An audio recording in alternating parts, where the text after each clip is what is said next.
Estimados estudiantes del Colegio Bertolt Brecht de las sedes de Colonial, San Juan del Lurigancho y Caraballo. Un placer volvernos a encontrar y el día de hoy vamos a profundizar en los recursos gramaticales y ortográficos en la redacción del reportaje. Y en este caso vamos a conocer los tiempos verbales y algunos signos de puntuación importantes para el momento que vayas ya a redactar tu texto.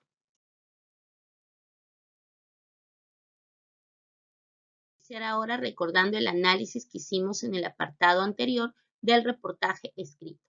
Y para ello también vamos a contestar tres preguntas que se están planteando. La primera, ¿qué podemos observar?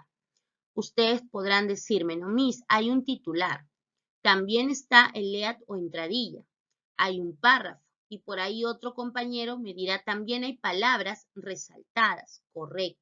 Número 2. ¿Qué recursos ortográficos se están utilizando y con qué finalidad?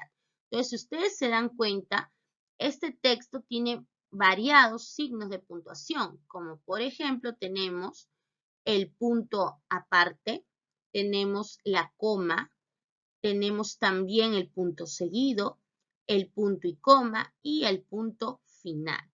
Número 3. ¿Qué tipo de palabras están resaltadas y qué función cumplen dentro del texto? A ver, celebra, navega y están, ¿qué tipo de palabras serán?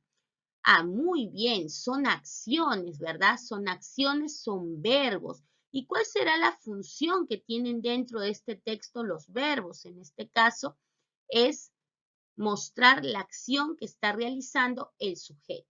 Muy bien, correcto. Profundizar en algunos signos de puntuación que tú ya conoces, pero de todas maneras hay que reforzar para que puedas redactar tu reportaje escrito.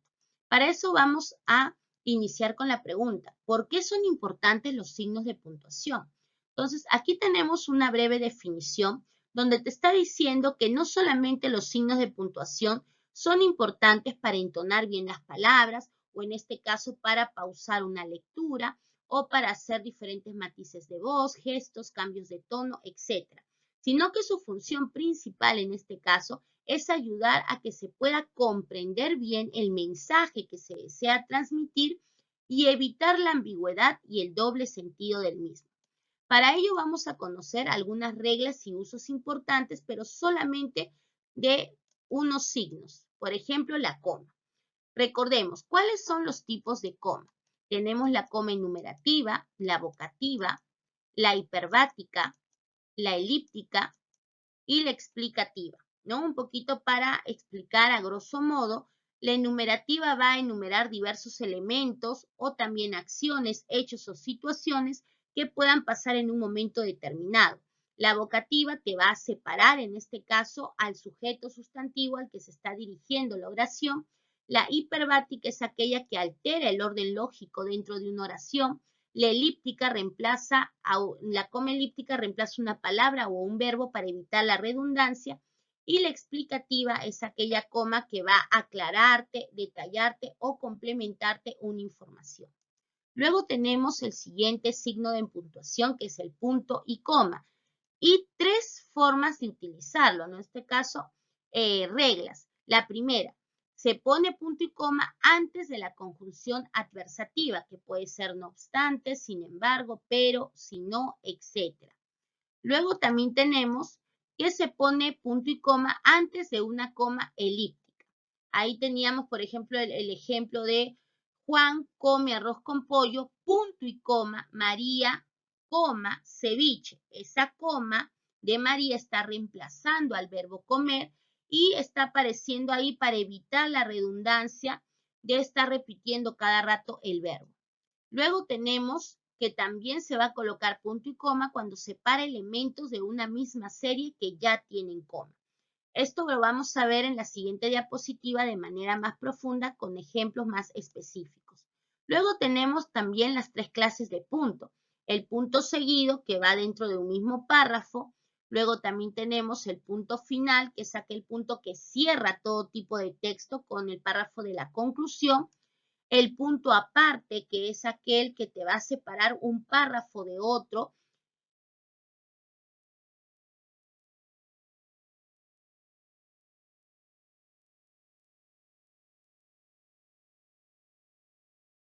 algunos ejemplos que te van a ayudar para que puedas también concientizar en dónde van a ir las comas. En el caso número 1 tenemos el ejemplo de la coma enumerativa. Aquí estamos viendo resaltado las comas cuando te dicen por el voto blanco, coma nulo, coma viciado, te está enumerando diferentes clases de voto. Entonces ahí estamos viendo el caso 1. El caso 2, en esta parte, te habla de la coma explicativa. Y en el ejemplo te dice, ¿no? La hija mayor del autócrata Alberto Fujimori y de Soto, coma, quien fue asesor de ese ex jefe de Estado. Aquí estamos viendo que esa coma te está ayudando a complementar, detallar una información que de repente necesitas saber de lo que antecede. Luego tenemos el caso 3, que es la coma elíptica, que es aquella que va a reemplazar un verbo. Y eso lo vemos en esta parte donde dice, el ultraderechista López tiene un 8.4 de las preferencias. Ahí está el verbo resaltado, tiene.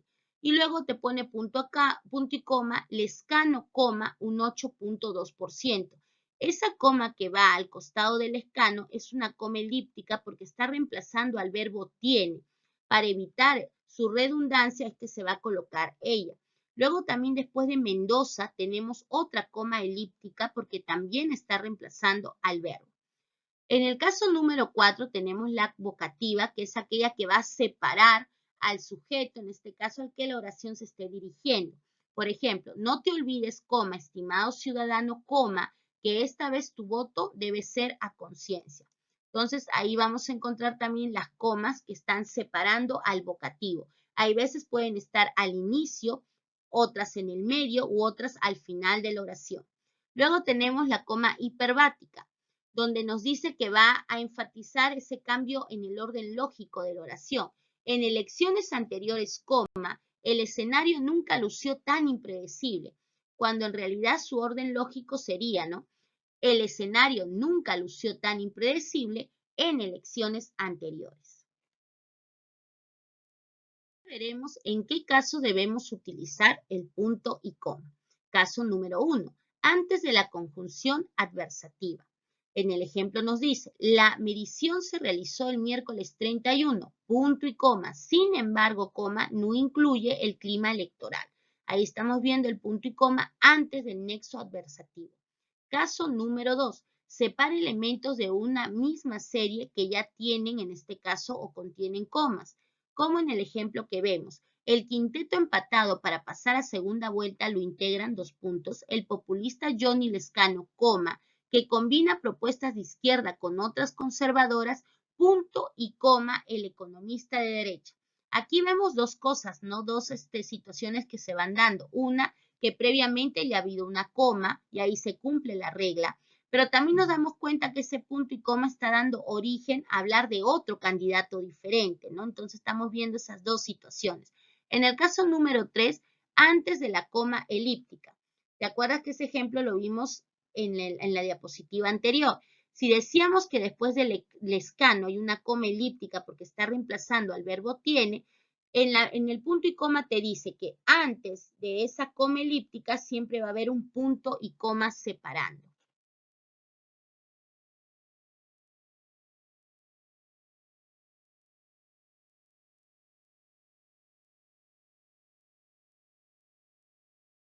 Diapositiva encontraremos algunos ejemplos del uso de los diversos puntos que hemos visto.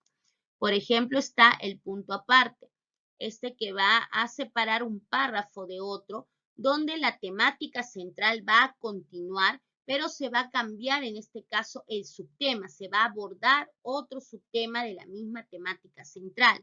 También vamos a ver el punto seguido dentro de un mismo párrafo donde se van a variar las ideas que se está hablando en el mismo. Y el punto final, cuando ya no hay otro párrafo que va, en este caso, a continuar. Ahí se cierra todo como en el párrafo de la conclusión. Ahora vamos a analizar, continuamos con el mismo reportaje escrito, pero vamos a analizar las palabras en esta ocasión que están resaltadas aquí. Refiere, realizó, empatar, fue y tiene. ¿Qué son este tipo de palabras? Son verbos. ¿Y qué son los verbos? Dice que representan acciones que suceden en un tiempo determinado. Ahora, el verbo va a presentar accidentes gramaticales, como por ejemplo persona, ya sea primera, segunda o tercera, número, sea singular o plural, el modo, sea indicativo, subjuntivo, imperativo, voz activa o pasiva, y el tiempo, que puede ser presente, pasado o pretérito y futuro. Aquí vemos 3 ejemplos rápidamente en los cuales el verbo está variando.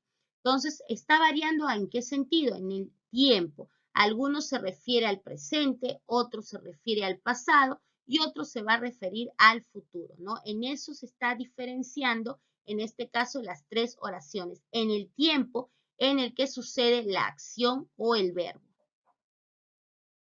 ¿Qué le llamamos tiempos verbales?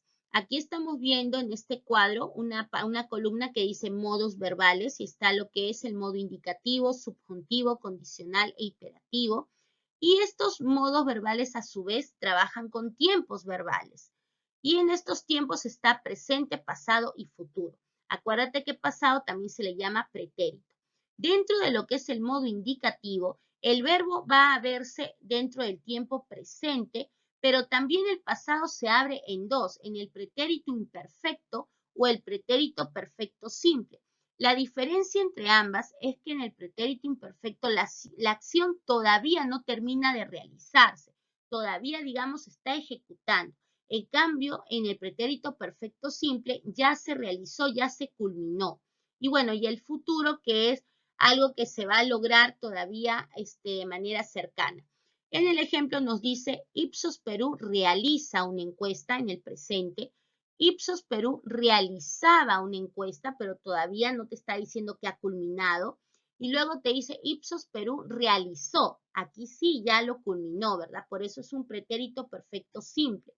Y futuro, Ipsos Perú realizará, ¿no? Realizará de acá un mes, una semana, etc.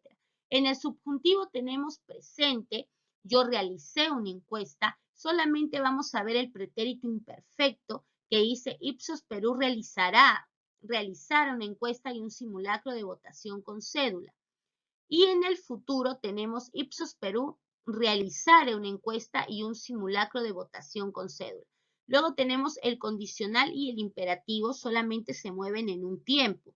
Aquí no se manejan los tres. Y dentro del condicional te está indicando Ipsos Perú realizaría una encuesta. Y dentro del imperativo, orden, te dice tú realizarás una encuesta o tú no la realizarás. Entonces, dentro de lo que es el modo imperativo, estamos viendo que se puede dar tanto a nivel afirmativo como negativo.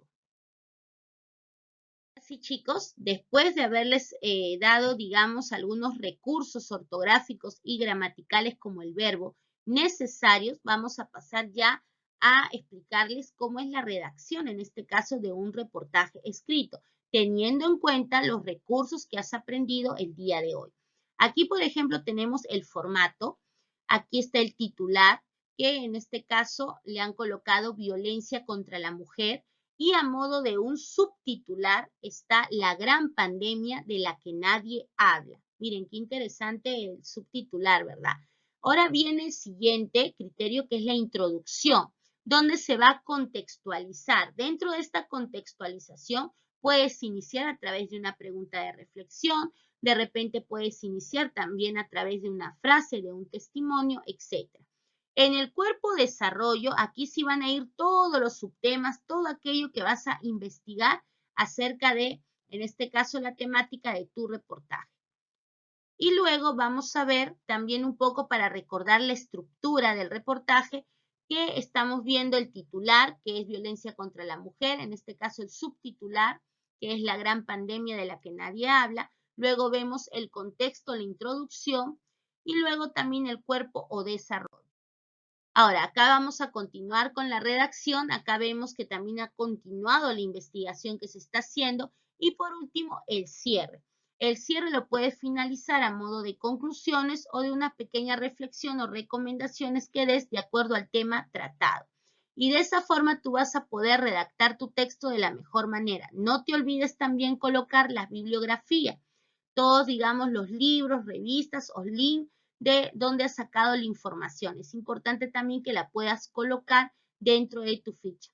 Bueno, queridos estudiantes, hasta aquí sería ya toda la clase.